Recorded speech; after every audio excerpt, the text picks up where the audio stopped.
Heavenly Father, thank you for bringing us together today. Thank you so much for your Sabbath. And thank you for everything that you give us. Thank you for meeting our needs, for your provision, Lord. Thank you for increasing our faith, Lord, and teaching us what faith is.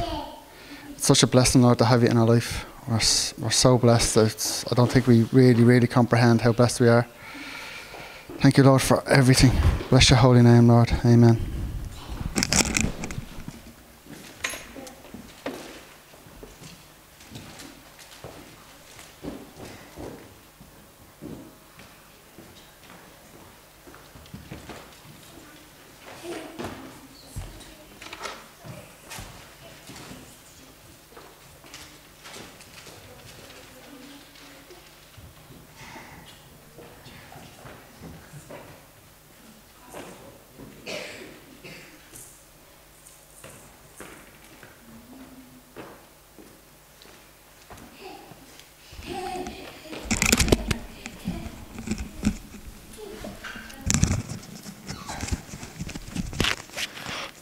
Okay, I don't know if it's actually going out live, so if anyone gets in touch, just say we'll fix it for the next part. Torah portion's Vaera. As we looked at last time, when you got a verb at the beginning, it means and then the verb is eira. It's from the verb ra'a. You know, we say re'eh, if we see, we behold. Well, another way you can conjugate the verb would be, and I became seen, basically. Eira would be, I appeared, I became seen. So it's Vaera.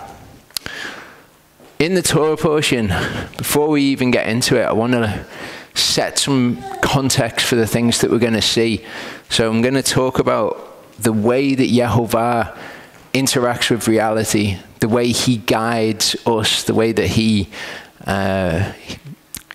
influences our life and the influence of the life of the Gentiles, the influence of the life of rulers and all of those things. Because the scripture's got actually quite a lot to say about it. So in the first part, I'm going to look at it from the perspective of how Yehovah interacts with rulers. And the second part, I'm going to look at how he interacts with us. What it is when we make plans, for example. When we make plans, how does that work with Yehovah? How does he guide us in those things?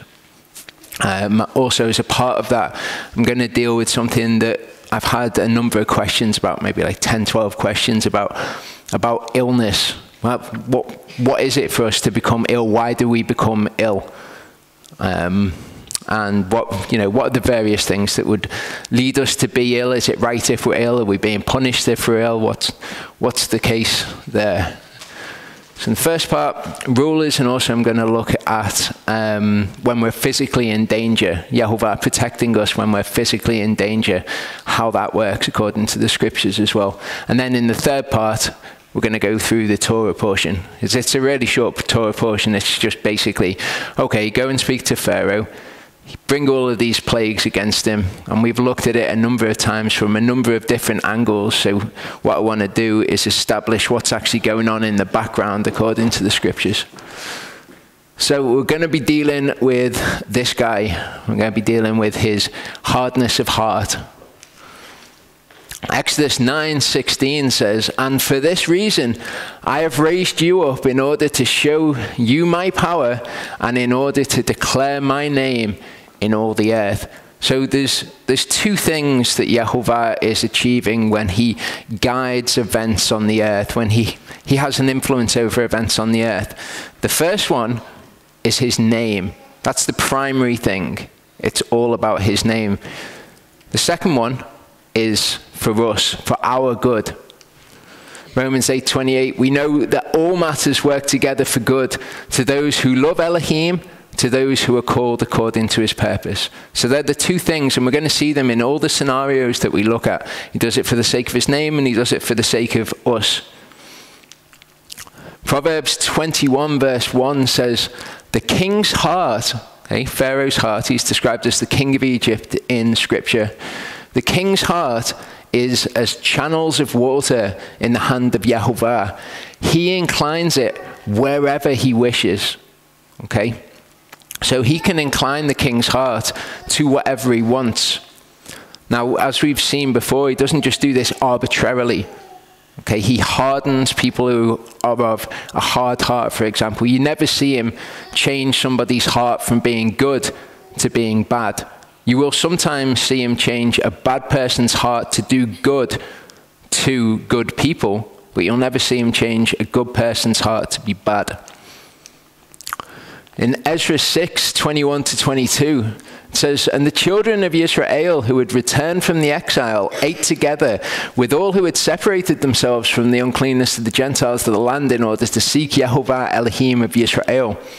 And they performed the festival of unleavened bread 7 days with joy, for Yehovah caused them to rejoice, and he turned the heart of the king of Ashur, the king of Assyria, toward them to strengthen their hands in the work of the house of Elohim, the Elohim of Israel. He inclined his heart towards them so that he helped them build the temple," basically. 1 Kings 11, 4 to 14 says, "And it came to be, when Shlomo was old, that his wives turned his heart away after other gods, and his heart was not perfect with Yehovah his Elohim, as was the heart of his father David." So it doesn't take away from free will at all. Okay, Yehovah will turn somebody's heart. Some circumstances he uses events in the person's life to turn their heart away. Like this, you could phrase this as Yehovah turned Solomon's heart away. But he didn't really turn Solomon's heart away. He just knew that it was going to happen through the play out of time. It was his free will. He knew from the beginning that Solomon's heart would be turned away by his wives. And Shlomo went after Ashtoreth, the god of the Sidonians, and after Milcom, the abomination of the Ammonites. Thus Shlomo did evil in the eyes of Yehovah, did not follow Yehovah completely like his father David. Then Shlomo built a high place for Chemosh, the abomination of Moab, on the hill that is east of Jerusalem, and for Moloch, the abomination of the children of Ammon. And so he did for all his foreign wives who burned incense and sacrificed to their gods. Therefore Yehovah was enraged with Shlomo because his heart had turned away from Yehovah Elohim of Israel, who had appeared to him twice. Okay, so we don't have Yehovah appearing to us, but people kind of, I don't know, they take heart in the fact that Shlomo has, or they take heart in the fact that Yehovah has really influenced their lives, that he's been a big part of their lives. And so they think, well, he's such a big part of my life.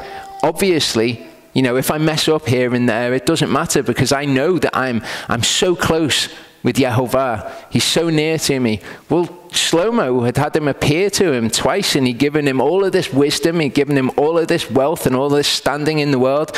He'd favored him above any man that was on the earth at this time. And yet he still turned away. So we can take a lesson from that. It doesn't matter how much we see Yehovah involved in our life. That's no guarantee of anything. He's no respecter of persons. In fact, the more that we see him involved in our lives, the more responsibility we have to do the things he says to do for us. For us to do for him.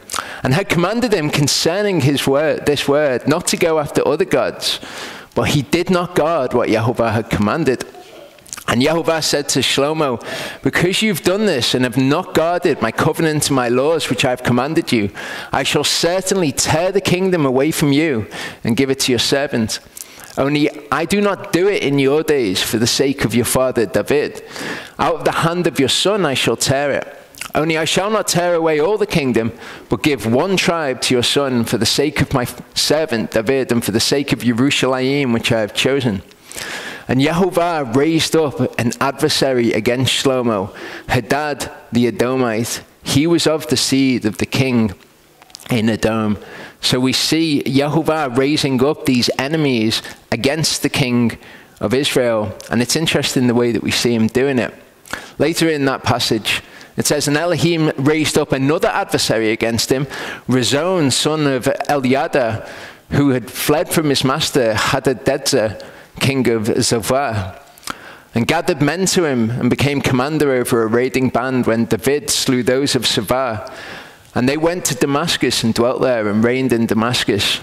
and he was an adversary of Yisrael all the days of Shlomo, besides the trouble that Hadad caused. And he was hostile to Yisrael and reigned over Aram.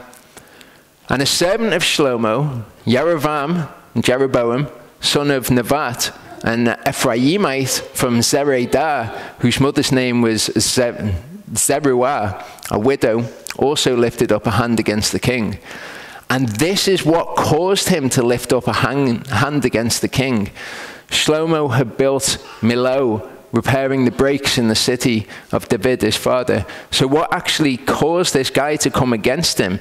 Yes, Yehovah ultimately caused him to come against Shlomo, but what caused him was Solomon's own actions.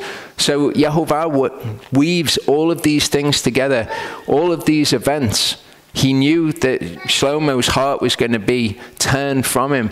And then he knew that Shlomo was going to do something to turn this other guy against them as well. Daniel 2:21 says he changes the times and the seasons. This isn't talking about the little horn power, which we see in Daniel 7, when it says he changes the times and seasons. This is talking about Yehovah himself. It says he changes the times and the seasons.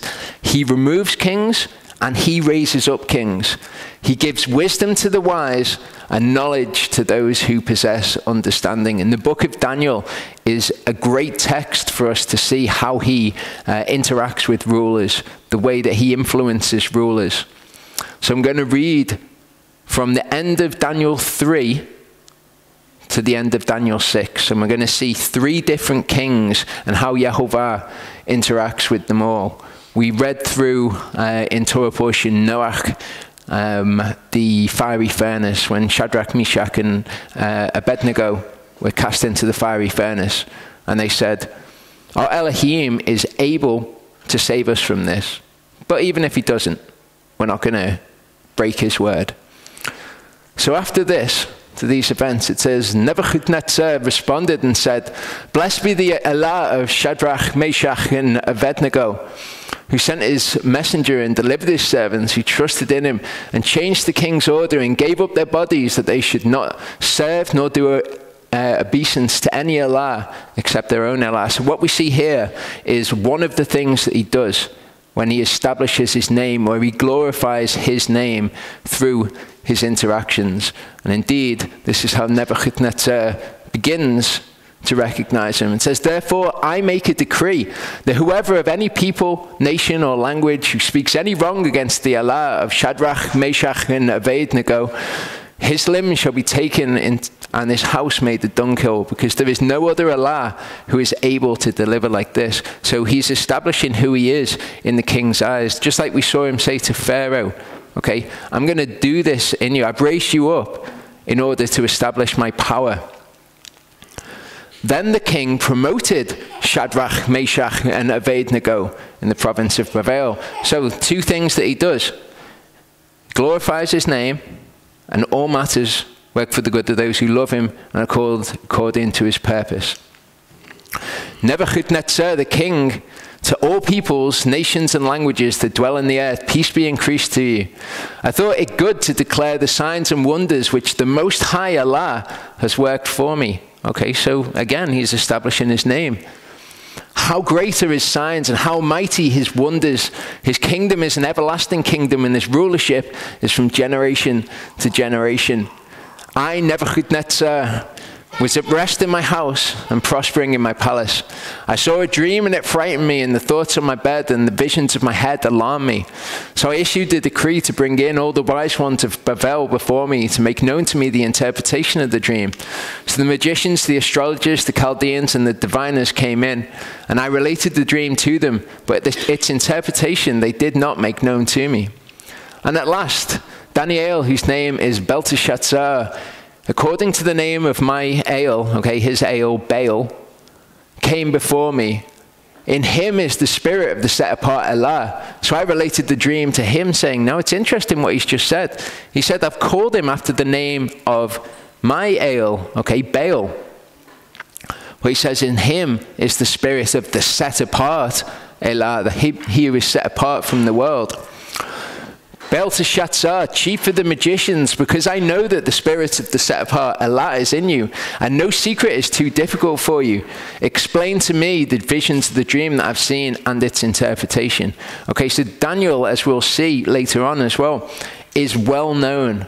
Okay, obviously he is a righteous guy. He lives by the law. He lives by the scriptures. The king recognizes him as somebody who is a good guy, basically, somebody who is capable.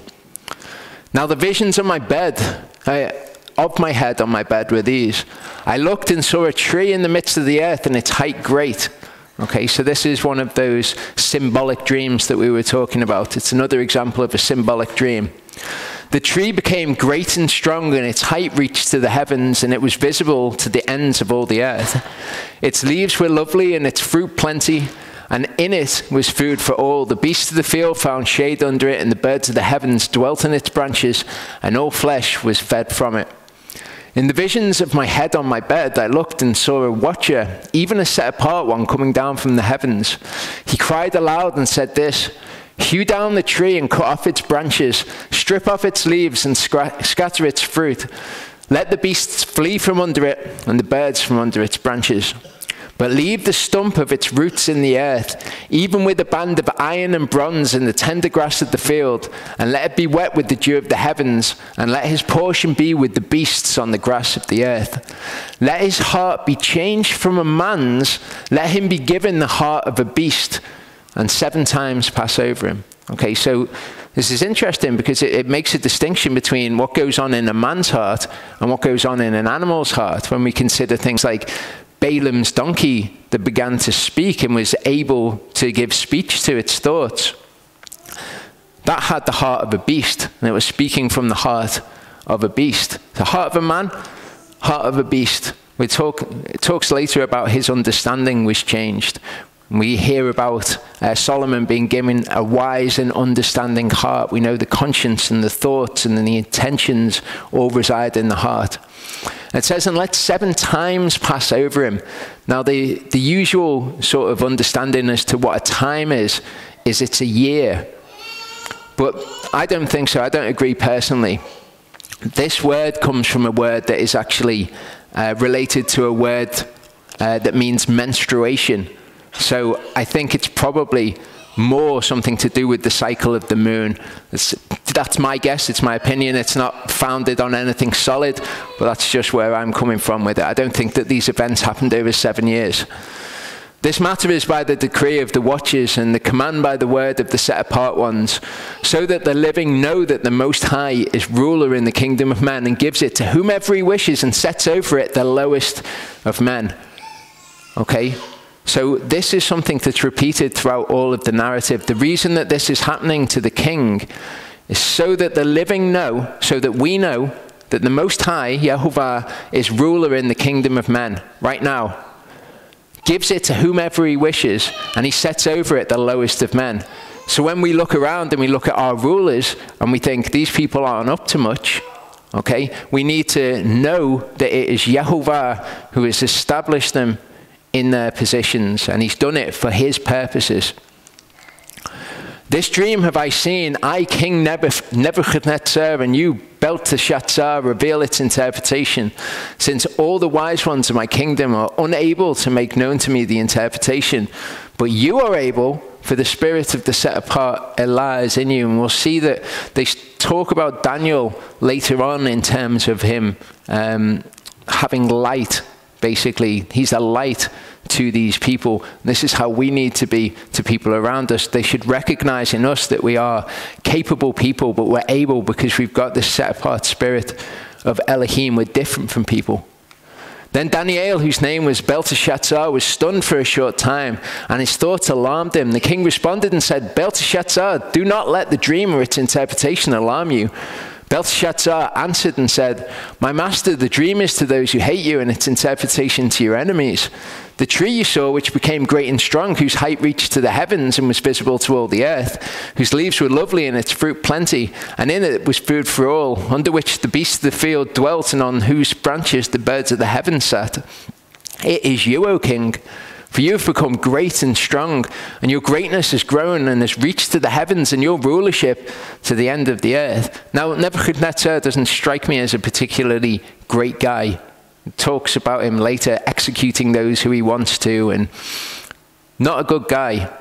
Yet, by the power of Yehovah, his power was extended to the entire earth, because it was Yehovah's will that this be done.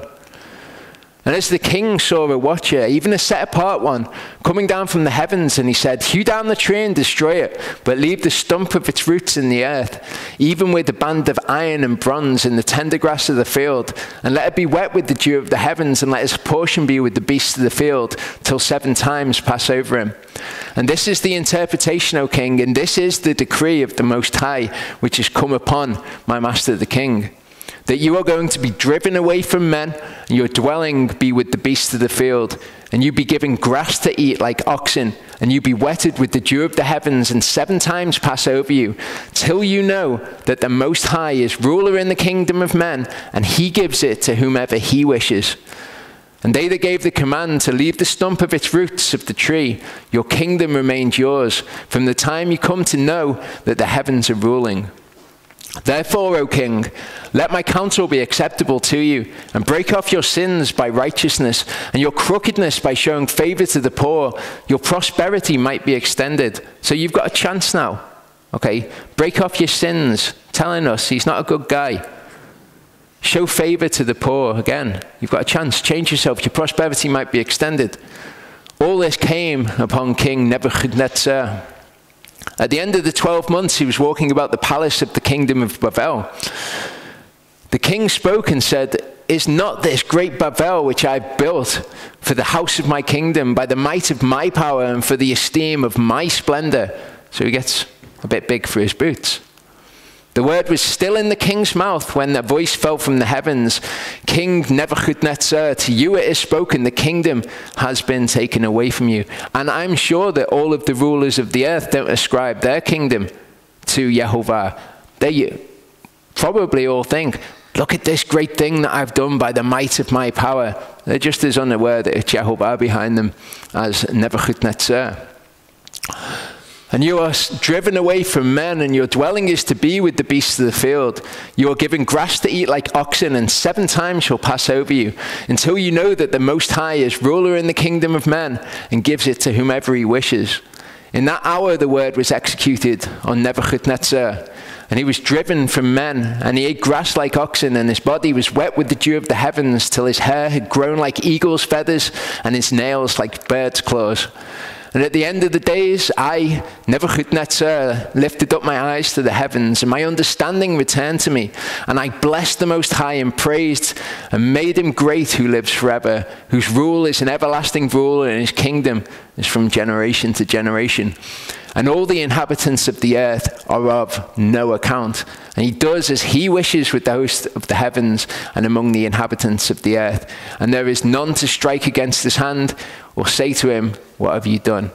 Okay, so we've looked before at the idea that we shouldn't be ascribing power to Hasatan and saying, it's Satan. Satan's doing all these things. He's putting everyone in position to power, and, you know, it's going to be terrible for us. We're going to see as we go through that these people try their best to go against Yehovah. They try their best to go against his Messiah. They make decrees to try and afflict the righteous. But we'll see how Yehovah responds.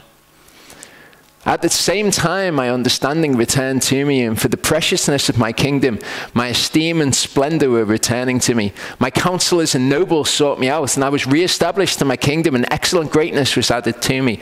So at exactly the time that Yehovah said, all these people come and seek him out, and his kingdom was given back to him. It was reestablished, and excellent greatness was added to him. Now I, Nebuchadnezzar, am praising and exalting and esteeming the King of the heavens, for all his works are truth and his ways right. And those who walk in pride, he is able to humble. So again, what we've got him doing here, he's exalting his name. Belshazzar, different to Daniel. Daniel is Belteshazzar. This is a king. His name is Belshazzar. Belshazzar, the king, made a great feast for 1,000 of his great men, and drank wine in the presence of the 1,000. While tasting the wine, Belshazzar gave orders to bring the gold and silver vessels which his father Nebuchadnezzar had taken from the temple. Okay, so his father was this previous king that we heard about. And he says, go and get all of the stuff from the temple, all of the vessels of gold and silver, which had been in Jerusalem, that the king and his great men, his wives and concubines could drink from them. Then they brought the gold vessels that had been taken out of the temple of the house of Allah, which had been in Jerusalem, and the king and his great men, his wives and his concubines, drank out of them. They drank wine and praised the Elohim of gold and of silver, of bronze, of iron, of wood and stone. Okay, so they counted him as nothing, basically. This is an act of the rulers of the earth to mock Elohim or to show their great power. Go and get all the things out of the temple of Yehovah, bring them to us so that we can drink wine. At that moment, the fingers of a man's hand appeared and wrote opposite the lampstand on the plaster of the wall of the king's palace. And the king saw the part of the hand that wrote. Then the king's color changed and his thoughts alarmed him, so that the joints of his hips were loosened and his knees knocked against each other. The king called loudly to bring in the astrologers, the Chaldeans and the diviners. The king spoke and said to the wise ones of Babel, whoever reads this writing and shows me its interpretation is robed in purple and has a chain of gold around his neck and shall be third ruler in the kingdom. So all the king's wise ones came, but they were unable to read the writing or make known its interpretation to the king. Then King Belshazzar was greatly alarmed, and his color changed, and his great men were puzzled. The queen, because of the words of the king and his great men, came to the banquet hall, and the king spoke and said, O king, live forever. Do not let your thoughts alarm you, nor let your color change. There is a man in your kingdom in whom is the spirit of the set-apart Allah. And in the days of your father, light and understanding and wisdom, like the wisdom of the Elohim, were found in him. And King Nebuchadnezzar, your father the king, made him the chief of magicians, astrologers, Chaldeans, and diviners. So Daniel is known. Okay, Daniel, I imagine, was just going about his life, doing the things that Daniel does. But because of who he was known in the kingdom. Because an excellent spirit, knowledge and understanding, interpreting dreams and explaining riddles, solving difficult problems were found in this Daniel, whom the king named Belteshazzar. Now let Daniel be called, and let him show the interpretation. So Daniel was brought in before the king. The king spoke and said to Daniel, are you that Daniel who is one of the sons of the exile from Yehudah, whom my father the king brought from Yehudah? I have heard of you that the spirit of Allah is in you, and that light and understanding and excellent wisdom are found in you. And the wise ones, the astrologers, have been brought in before me, that they should read this writing and make known to me its interpretation, but they were unable to show the interpretation of the word. And I myself have heard of you, that you are able to give interpretations and solve difficult problems. Now, if you are able to read the writing and make known its interpretation to me, you ought to be robed in purple and have a chain of gold around your neck, and shall be third ruler in the kingdom. Then Daniel answered and said before the king, let your gifts be for yourself, and give your rewards to another. Yet I shall read the writing to the king, and make known the interpretation to him. O king, the most high Allah, Nebuchadnezzar, your father, a kingdom and greatness, and gave your father a kingdom, greatness and preciousness and esteem. And because of the greatness which he gave him, all peoples, nations, and languages trembled and feared before him. Whomever he wished, he executed, and whomever he wished, he kept alive, and whomever he wished, he raised up, and whomever he wished, he made low. But when his heart was lifted up, and his spirit was strong so as to act proudly, he was put down from his kingly throne, and they took his preciousness from him. Then he was driven from the sons of men, and his heart was made like the beasts, and his dwelling was with the wild donkeys. He was given grass to eat like oxen, and his body wet with the dew of the heavens, till he knew that the Most High Allah is ruler in the kingdom of men, and sets up over it whomever he wishes. And you, his son, Belshazzar, have not humbled your heart, although you knew all of this. And you've lifted up yourself against the master of the heavens. And they brought before you the vessels of his house, and you and your great men, your wives and your concubines have been drinking wine from them. And you have praised the Elohim of silver and of gold, of bronze, of iron, of wood and stone, which neither see, nor hear, nor know. But the Allah who holds your breath in his hand and owns all of your ways, you have not made great. Then the part of the hand was sent from him, and this writing was inscribed. And this is the writing that was inscribed, Mene, Mene, Tekel, Upharsin. And this is the interpretation of each word. Mene, Allah has numbered your kingdom and put an end to it. And that's repeated twice. Tekel, you have been weighed on the scales and found lacking. And Perez, your kingdom has been divided and given to the Medes and the Persians. Perez is a verb in Aramaic. It means to divide in two. Upharsin is the same word. It's just like the modified form of this verb. Then Belshazzar gave orders, and they robed Daniel in purple and put a chain of gold around his neck.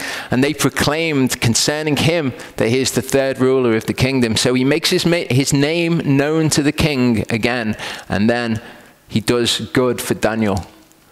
In that night, Belshazzar, king of the Chaldeans, was slain, and Darius the Mede, took over the kingdom, being about 62 years old.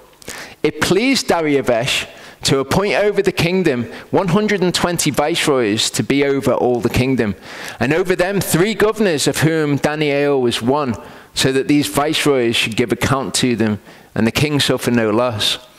Then this Daniel has distinguished himself above the governors and viceroys because an excellent spirit was in him.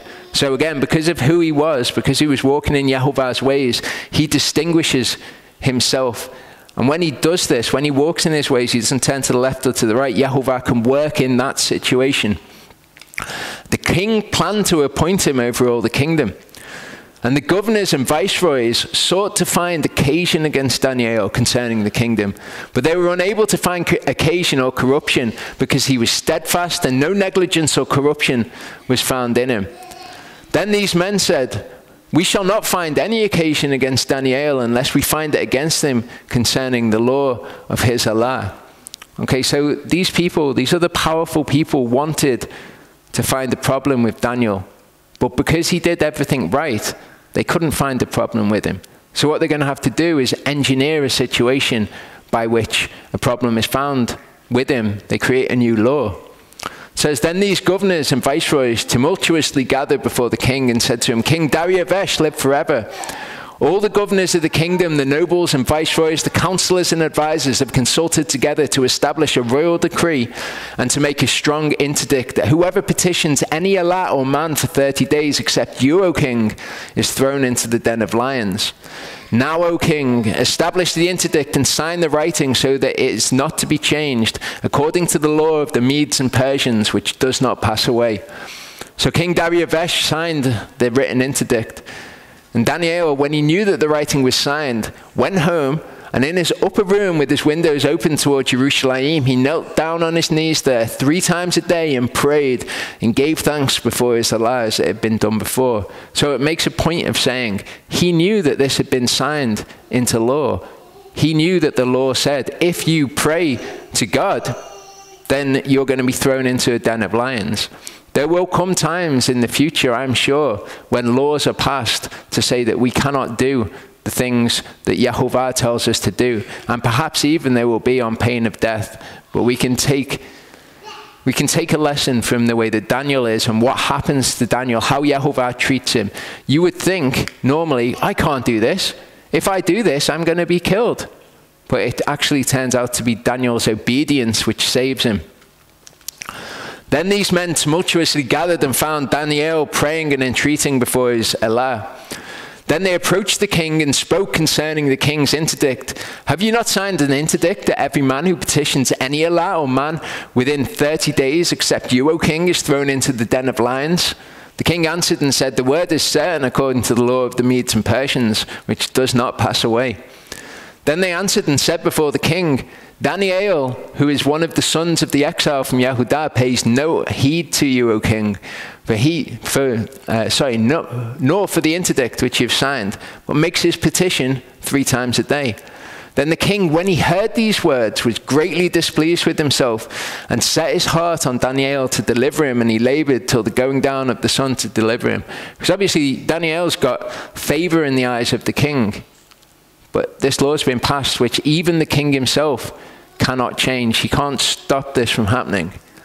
Then these men tumultuously gathered before the king and said to the king, "Know, O king, that this is the law of the Medes and Persians, that any interdict or decree which the king establishes is not to be changed."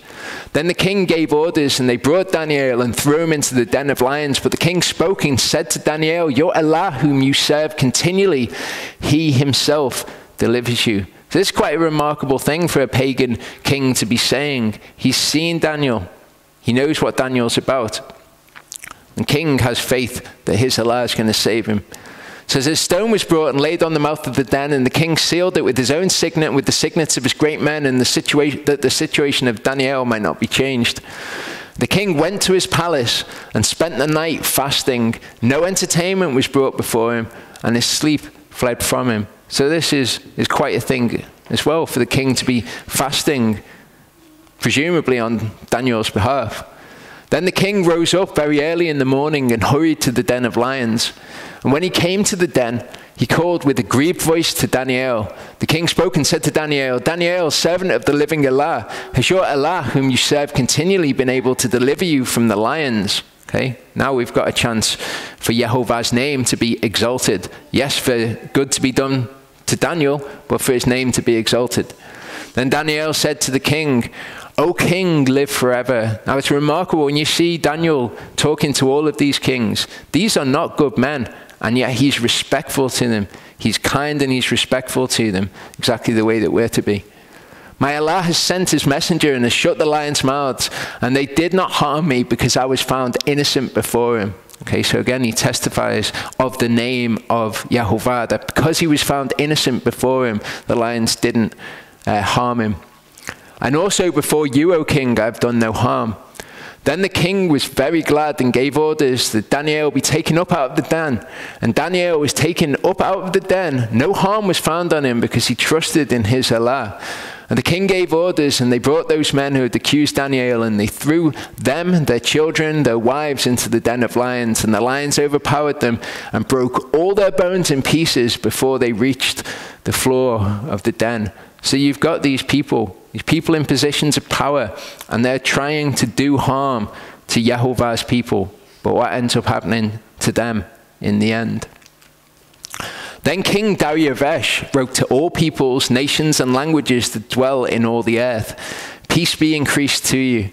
From before me is made a decree that throughout every rule of my kingdom, men are to tremble and fear before the Allah of Daniel, for he is the living Allah and steadfast forever, and his kingdom is one which is not destroyed, and his rule is unto the end. He delivers and rescues, and he works signs and wonders in the heavens and on earth, for he has delivered Daniel from the power of the lions. And this Daniel prospered in the kingdom of Darius and in the kingdom of Koresh the Persian." That's Cyrus the Persian. So what we've got, Yehovah's name being exalted, and all matters working together for good, for the good of those who love him and are called according to his purpose. In Psalm 2, it says, "Why do the Gentiles rage and the people meditate emptiness? The kings of the earth take their stand, and the rulers take counsel together against Yehovah and against his Messiah." Okay, so don't expect the rulers of the earth to be on Yehovah's side just because he's put them in the positions of power that he has. They take counsel against him. They're against him. Verse 3 says, "Let us tear apart their bonds and throw away their ropes from us." They don't want the bondage, as they say it, of Yehovah, or the bondage of his Messiah. They want to cast away these bonds and be free and establish these things and make themselves great in their own power. He who is sitting in the heavens laughs. Yehovah mocks at them. This is what we've got to remember when we look at all of these things that are going on in the earth. Yehovah is just laughing at them. Like, yeah, okay. Then he speaks to them in his wrath, and he troubles them in his rage, saying, but I've set my king on Zion, my set-apart mountain. I inscribe for a law. Yehovah has said to me, you are my son. Today I have brought you forth. Ask of me, and I make the Gentiles your inheritance, and the ends of the earth your possession. Break them with a rod of iron, dash them to pieces like a potter's vessel. And now be wise, O kings. Be instructed, you rulers of the earth. I don't think they're going to listen, but this is what Yehovah's advice to them is. Serve Yehovah with fear and rejoice with trembling. Kiss the Son, lest he be enraged and you perish in the way, for soon his wrath is to be kindled. Blessed are all those taking refuge in him. John 10:36-42 says, do you say of him whom the Father set apart and sent into the world, you are blaspheming because I said, I am the Son of Elohim? If I do not do the works of my Father, do not believe me. But if I do, though you do not believe me, believe the works, so that you know and believe that the Father is in me and I in him. Therefore they were seeking again to seize him, but he went forth out of their hand. Okay, this is something that we need to bear in mind when we're looking at these things. Okay, so what about immediate threats of physical danger to us? And there's a whole host of different outcomes with this that we're going to look at. But these people were seeking to seize Yeshua, but he went forth out of their hand and went once more to the other side of the Ardain, to the place where Yochanan was immersing at first, and he stayed there. And many came to him and said, Yochanan indeed did no sign, yet all that Yochanan said about this man was true. And it says, and many believed on him there. So Yehovah wanted him to go on and fulfill his purpose and to make his name great in the earth. So what happened? All of these men came against him with all of their cleverness, with all of their force to come and seize him, and he just went forth out of their hand. If it's Yehovah's will that happens, it's Yehovah's will. So Luke 4 says, and he said to them, no doubt you shall say this proverb to me, physician, heal yourself. Whatever we have heard being done in Capharnaum, also do here in your country. And he said, truly I say to you, no prophet is accepted in his own country. But truly I say to you, many widows were in Israel in the days of Eliyahu, when the heaven was shut up for 3 years and 6 months, and there was great scarcity of food in all the land. And Eliyahu was sent to none of them, but to Zarephath of Sidon, to a woman, a widow. And many lepers were in Israel in the time of Elisha the prophet, and none of them were cleansed except Naaman the Aramean. So basically, he's saying, look, none of them were worthy of this attention, and you're not worthy of it too, so obviously they're not pleased. And those in the congregation, when they heard this, were filled with wrath. And rising up, they drove him out of the city and brought him to the brow of the hill on which the city was built in order to throw him down. So you've got this big rabble. They take hold of Yeshua and they take him up to the top of the hill to cast him off and kill him. But he, passing through the midst of them, went away. If it's Yehovah's will, then no one can come against us. We've got to remember this in these situations. If it's Yehovah's will, then we will be fine. And he promises such protection. Now I want to read through the story of Jeremiah in Jeremiah 37 and 38, because we see Jeremiah being remarkably protected, and the way that he's protected is amazing. But first I want to relate the story of what happened to the Dudeks this week. I'm sure that most people here are familiar with this. For anybody who's online, the Dudeks are an American family who came over, and Yah had led them to come over and to live here. They can live in Britain for 6 months. According to the law, they can live in Britain for 6 months. Then, unless they have a visa, they must leave the country for 6 months, and then they can re-enter. So at Sukkot this year, there was a guy called Gary who came along. Gary lives in Ireland, and Ireland's one of the places, the nearest place, in fact, that they could go to, and then re-enter after 6 months. So they've gone to live with Gary, and they were there for 3 months in Ireland. After that 3 months, they would have to leave Ireland unless they can get another stamp on their passport to say that they can stay in Ireland again. So the relevant part of the story starts when Mel went over. Mel went over to Ireland to stay with them. And when they went to meet Mel, they had an encounter with 2 immigration agents. There's a woman and there was a man. And the man's name was William. And William will be relevant as we go on. The woman took great offense to what they told to her and said that they were abusing the system and this, that, and the other. Now, as they've spoken to various immigration people, they've had different stories from the different immigration people that they've spoken to. But this woman came and was against them. What Jeff did is he acted very kindly towards her, and he said to her, I submit to your authority. And by all accounts, I wasn't there, but by all accounts, Jeff said she melted when he said this. And just this act of doing what Yehovah says to do in his word had these good effects. And then when she spoke to them, she told them all the things that they needed to know in order for the rest of what's going to transpire to transpire. So Mel stayed there, she came back home, and it came to Jeff's mind that they still had 1 day of those 6 months left that they could come into the country. So he was praying about whether or not he should do this. Should we go there for a day? And he said that at the exact time, like literally the exact second that he was praying, at the end of the Torah portion a couple of weeks ago, I said, at the time of their visitation. And he said the way that I said it and the way that they went back and looked at it, it was like weird. It was disjointed from the rest, and it was just like a separate statement. So this was at the exact time he was praying, so he took it as confirmation. They came over to Britain, and their plan was, when they went back into Ireland, that they would get their passports stamped, and then they'd be allowed to stay in Ireland for another 3 months. So when they came in at the port, they tried to encounter a customs agent at the port. They spoke to the security there. He went on the phone, no customs agent there.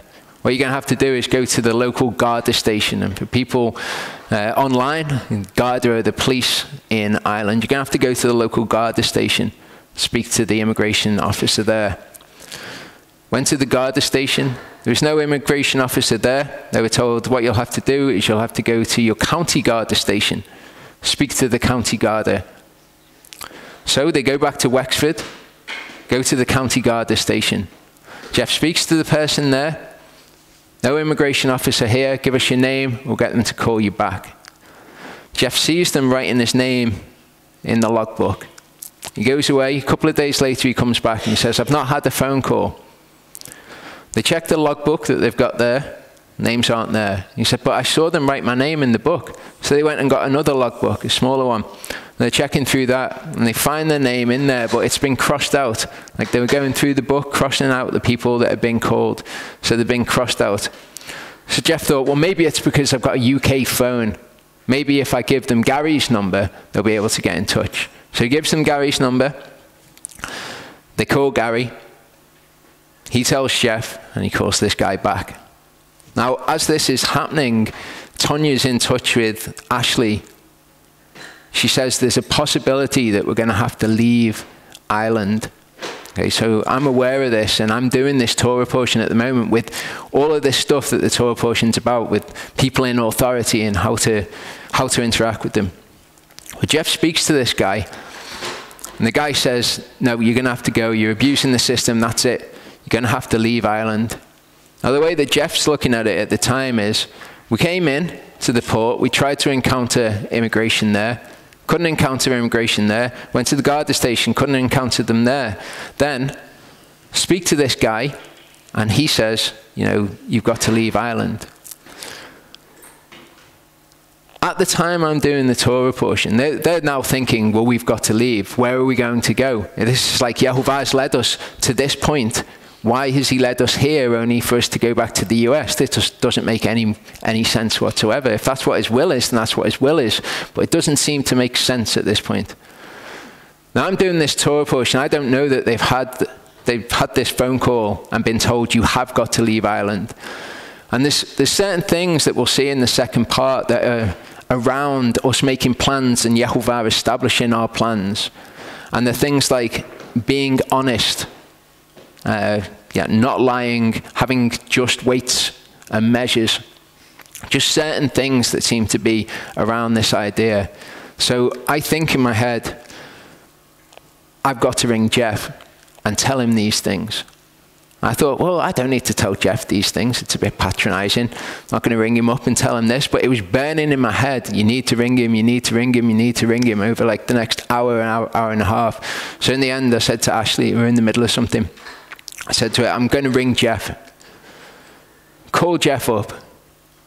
And he says, we've just been told that we've got to leave the country.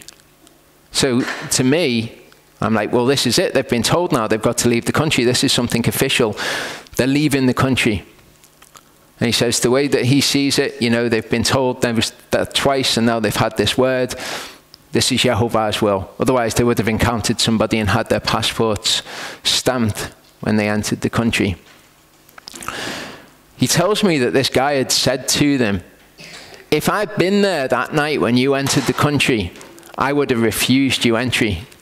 And I said to him, just joking, I just said to him, yeah, but you weren't, were you?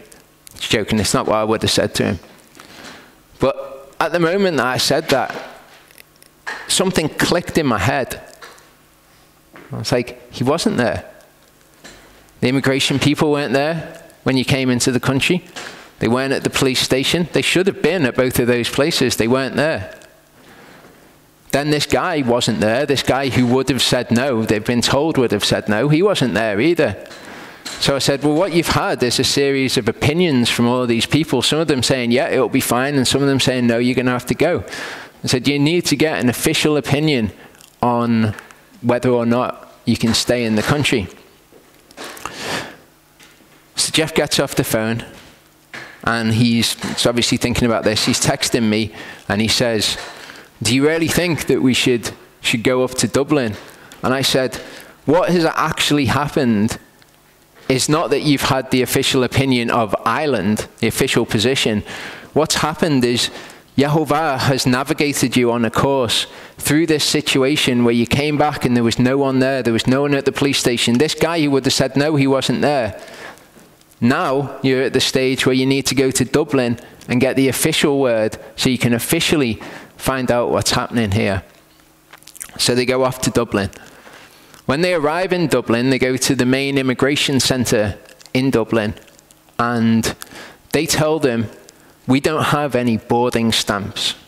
Okay, they want basically a stamp on their passport that says, any landing stamps rather, that they landed on that date, and the stamps given in their passport, and then that would allow them 3 months more in the country.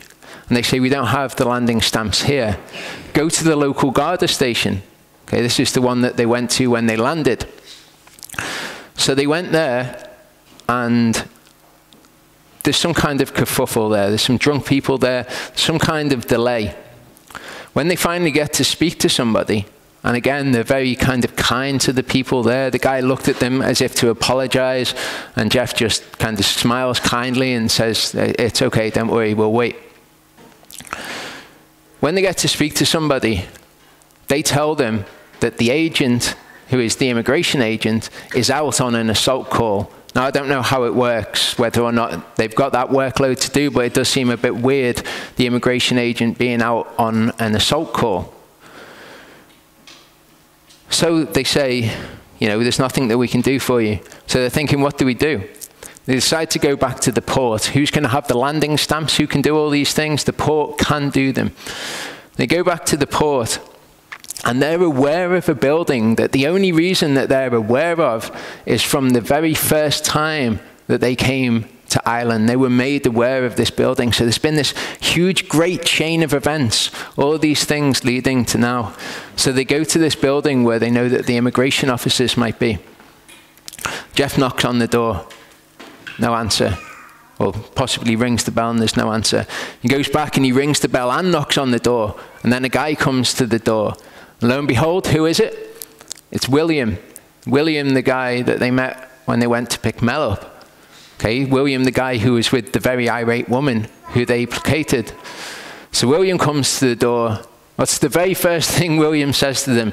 He says, I'm not stamping your passport. Great.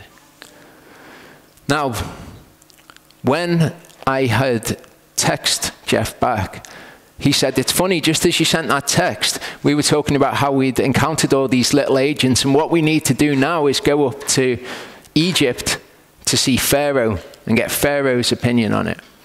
What's the first thing that William says when he answers the door?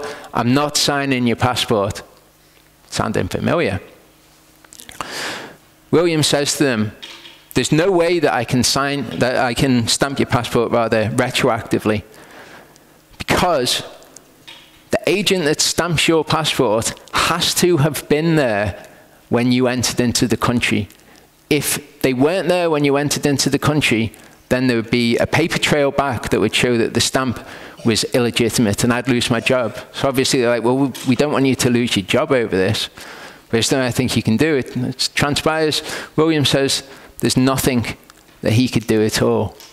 So they accept it, and they turn around to walk away. And at the moment that they turn around to walk away, William says to them, give me your passports, I'll stamp them. Now it turns out, William tells them later, that as they turned around, something told him to stamp their passports. And he says, I'm a man of God as well. And they get the opportunity to witness to William and tell him who Yehovah truly is, to glorify his name, to exalt his name.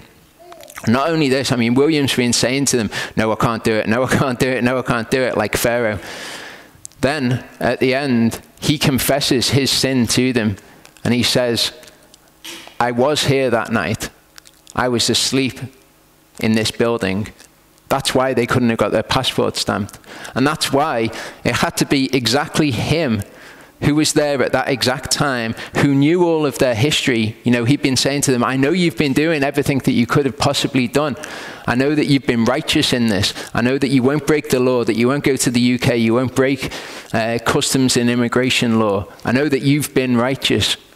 It's been him that's been involved throughout it. And then it was him that was there who happened to be asleep when they entered in. Maybe he wouldn't have been able to stamp the passport, or he wouldn't have stamped the passport because of what had happened with his colleague. Who knows how it would have actually transpired. And it came to my mind afterwards, if they'd had their passport stamped when they entered into Ireland at that time, they would have been in Ireland less than the 3 months. So it would have only been 5 months and some days that they were allowed in Ireland. That wouldn't give them the 6 months that they'd have needed to be in Ireland before they could even come over to England. So all of these delays that were there, all these really weird delays, the immigration officers not being there, had to have been exactly that way in order for them to be in Ireland for that exact amount of time to be able to come back in. It had to happen exactly like that. And it had to be that they walked righteously. They didn't try to bend anything. They didn't try to get those stamps or tell people something that maybe would favor them. They walked exactly in the right, didn't go to the left or to the right, and it ended up with them having that stamp, which could have come about in no other way. And I tell you that before I read through the story of Jeremiah, because that's like a modern day retelling of what happens to Jeremiah in this. So Jeremiah 37 says, and King Zidkiyahu, son of Yoshiyahu, reigned instead of Konyahu of Jehoiakim, whom Nebuchadnezzar, king of Babel, set up to reign in the land of Yehudah. So this is the king Nebuchadnezzar that we saw in the story of Daniel. But neither he nor his servants, nor the people of the land had listened to the words of Yehovah, which he spoke by the prophet Yirmiyahu, that's Jeremiah. And Zidkiyahu the king sent Yehuchal, son of Shelemiah, and the priest Zephaniah, son of Maaseiah, to the prophet Yirmiyahu, saying, please pray to Yehovah our Elohim for us. Now Yirmiyahu was still coming and going among the people, for they had not yet put him in prison. A bit of a spoiler there. Meanwhile, Pharaoh's army had set out from Mitzrayim, and when the Chaldeans who were besieging Jerusalem heard news of them, they withdrew from Jerusalem. Okay, so you've got the Chaldeans, and they've got a siege of Jerusalem. Pharaoh's army comes to help the people in Jerusalem, and the Chaldeans hear about this, and they withdraw their siege. So the city of Jerusalem is no longer under siege.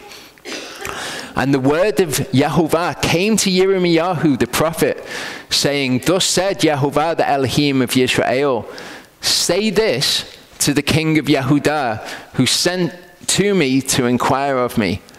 See, Pharaoh's army, which has come up to help you, shall turn back to Mitzrayim, to their own land. Okay, so we've got these events. The king of Judah has inquired of Yehovah, and he wanted an answer. Okay, so that's one event which has set all of this in motion. I want an answer from Yehovah. So Yehovah says, go to the king of Judah and tell him, see, Pharaoh's army, which has come up to help you, shall turn back to Mitzrayim, to their own land, and the Chaldeans shall return and fight against this city and take it and burn it with fire. Now we get told later in the narrative that the king of Yehudah is sat in the gate of Benjamin. So that's where he would have to go in order to tell the king of Judah this. Thus said Yehovah, do not deceive yourselves, saying the Chaldeans shall go away from us, for they do not go. For though you had smitten the entire army of the Chaldeans who were fighting against you, and there remained only wounded men among them, they would get up, each man in his tent, and burn the city with fire. So he says, go and tell the king of Judah this incredibly difficult thing. Go and tell him that even if they killed all of the Chaldeans, the wounded men that were left, they would come up and they'd destroy the city. They're done for. There's no way that they can win. It came to be when the army of the Chaldeans left the siege of Jerusalem for fear of Pharaoh's army. So all these events set in motion. Pharaoh's army comes up. They leave the siege of Jerusalem, which then would enable Jeremiah to go to the king of Judah. Yehovah says, go to the king of Judah and tell him this, that Yirmiyahu went out of Jerusalem to go into the land of Benjamin to receive his portion there in the midst of the people. So now Jeremiah can leave Jerusalem to go and do what Yehovah has told him to do. And it came to be as he was in the gate of Benjamin, which is, as we'll see later, where the king of Judah is, a master of the guard was there, whose name was Yiriah, son of Shelemiah, son of Hananiah. And he sees Yirmiyahu the prophet saying, you are deserting to the Chaldeans. But Yirmiyahu said, it is a lie, I'm not deserting to the Chaldeans. But he did not listen to him, and Yiriah seized Yirmiyahu and brought him to the heads. So Yehovah told him to go and do this thing. He goes out to do it. He's leaving the gate, or he comes to the gate, and now he's arrested by this guy who thinks that he's deserting. And the heads were wroth with Yirmiyahu and put him in prison in the house of Jehonathan the scribe, for they had made that for a prison. So now Jeremiah is like, I was going to do what the Lord wanted me to do, and now I found myself in prison. What's this all about? When Yirmiyahu had entered into the dungeon and into the cells, then Yirmiyahu remained there many days. So he's in prison for ages because he was going to go and do what the Lord had told him to do. Now, I'm sure that he's a great man of faith and he's just waiting to see what the Lord's going to do at this point. But he must be thinking, this isn't great. And Zidkiyahu the king sent and took him out. And the king asked him secretly in his house and said, is there any word from Yehovah? And Yirmiyahu said, there is. And he said, you are given into the hand of the king of Babel. Okay, so this is now where he comes to the king and he can deliver this word to him that Yehovah had wanted. Yehovah sends him, he gets arrested, put in prison. Then the king comes or sends and takes him out. Then Yirmiyahu said to Zidkiyahu the king, what have I sinned against you and against your servants and against this people that you've put me into prison? Where are your prophets who prophesied to you, saying the king of Babel is not coming against you or against this land? But now please hear, O my master the king, let my petition be accepted before you, and do not make me return to the house of Jehonathan the scribe, lest I die there. Okay, so Jeremiah has been taken out of his position by being told, go to the king of Judah. He goes and he's put in prison. Remember, Yehovah knows that all of this is going to happen. He gets to speak to the king. He gets to do what Yehovah sent him to do. But now he gets to ask a particular favor of the king. Zidkiyahu the king then gave orders for Yirmiyahu to be placed in the court of the guard, and that they should give him daily a piece of bread from the baker's street until all the bread in the city was gone. So if Jeremiah had remained where he was, he would have been in the siege of Jerusalem, which we hear about, where you have people eating their children and all sorts of horrible things. He wouldn't have had any food. So him going out of the city to give this word and getting arrested and getting put in prison for all of this time actually positioned him to ask a favor of the king. And the king gave orders that he should have food every day until all the food ran out. Without that happening, Jeremiah would have died. So Yirmiyahu remained in the court of the guard. Chapter 38 says, and Shaphatiyah, son of Matan, and Gadolyahu, and Pashur, and Yuchal, son of Shelemyahu, and Pashur, son of Malchiah, heard the words which Yirmiyahu had spoken to all the people, saying, Thus said Jehovah, he who remains in the city shall die by the sword, by scarcity of food, and by pestilence.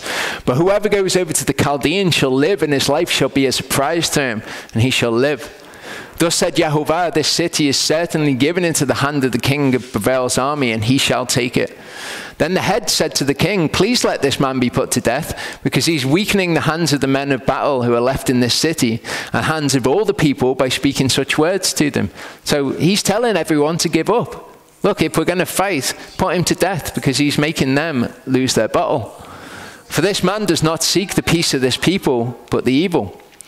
And Zidkiyahu the king said, Look, he is in your hand. The king is unable to do any matter against you. What am I going to do in this condition?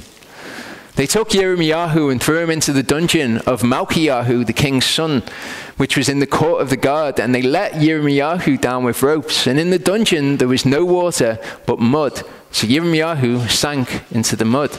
Again, you've got to be thinking at this point, even if you're thinking, this is in Jehovah's hands, I'm trusting in him, you've got to be thinking, these conditions aren't great. How long am I going to be in this dungeon? And Eved Melech the Cushite, one of the eunuchs who was in the king's house, heard that they put Yirmiyahu in the dungeon. So because of exactly where he was, and because it's exactly this guy, he hears that they've put him in the dungeon.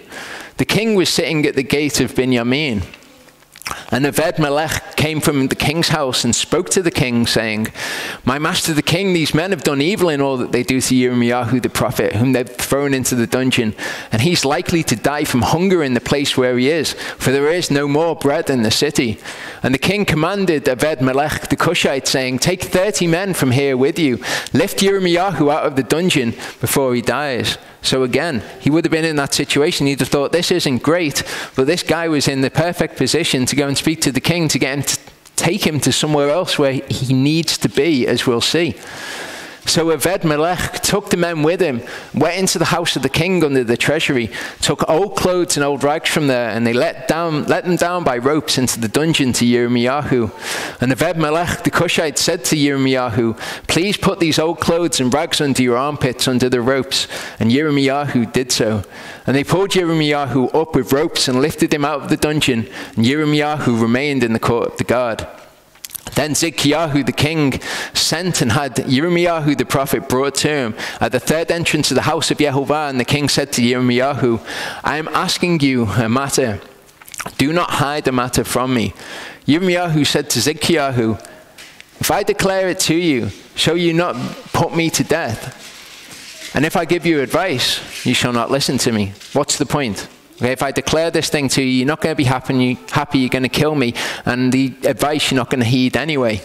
But Zidkiyahu the king swore secretly to Yirmiyahu, saying, As Jehovah lives, who made us this life, I do not put you to death, nor do I give you into the hand of these men who seek your life. So him being in this position allows him to then get an oath from the king that he will not let any harm come to Jeremiah.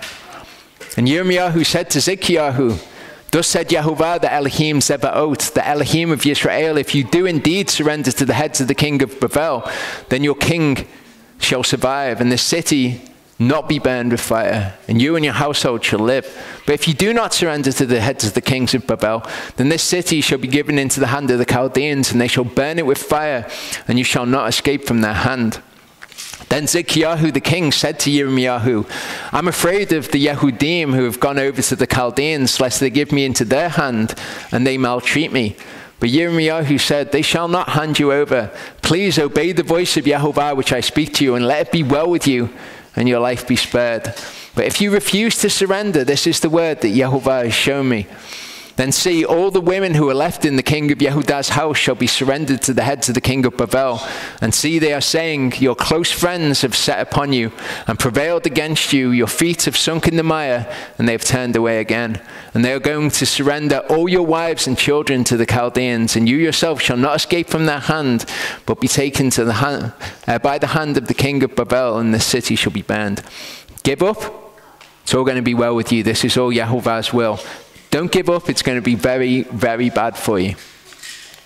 Then Zidkiyahu said to Yirmiyahu, let no one know of these words, and you shall not die. So now Jeremiah has been given a command by the king. Okay, don't let anyone know about these words.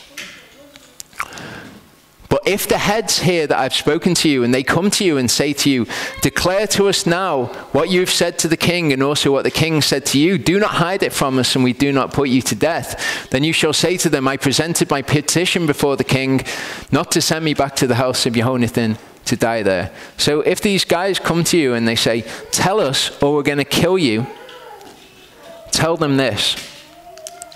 And all the heads did come to Yirmiyahu and asked him, and he informed them according to all these words that the king had commanded. Okay, he submits to the authority of the king, and he does what the king's commanded him. He doesn't say, oh, actually, maybe in this situation it's going to be to my benefit if I get these people on my side, because they could kill me right now.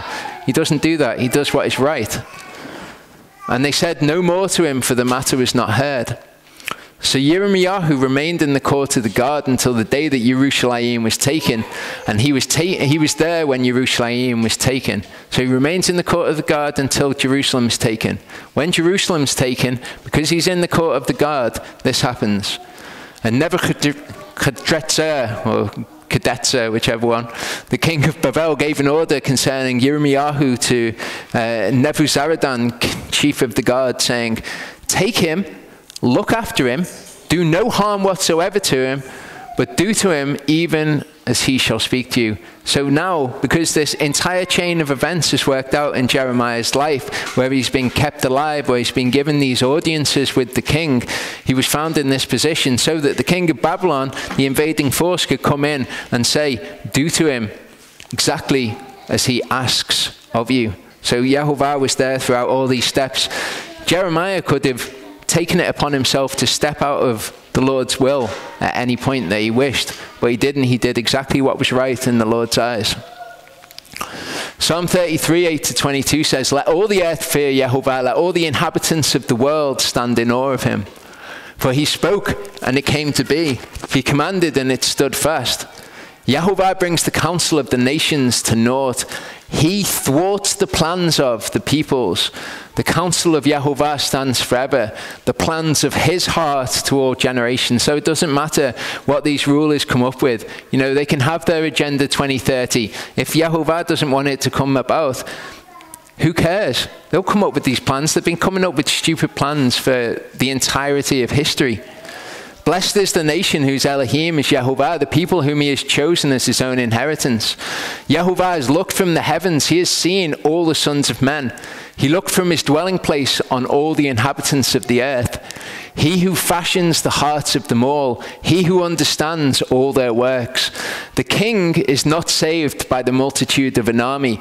A mighty man is not delivered by his great strength. A horse is a vain means of safety, neither does it rescue by its great power.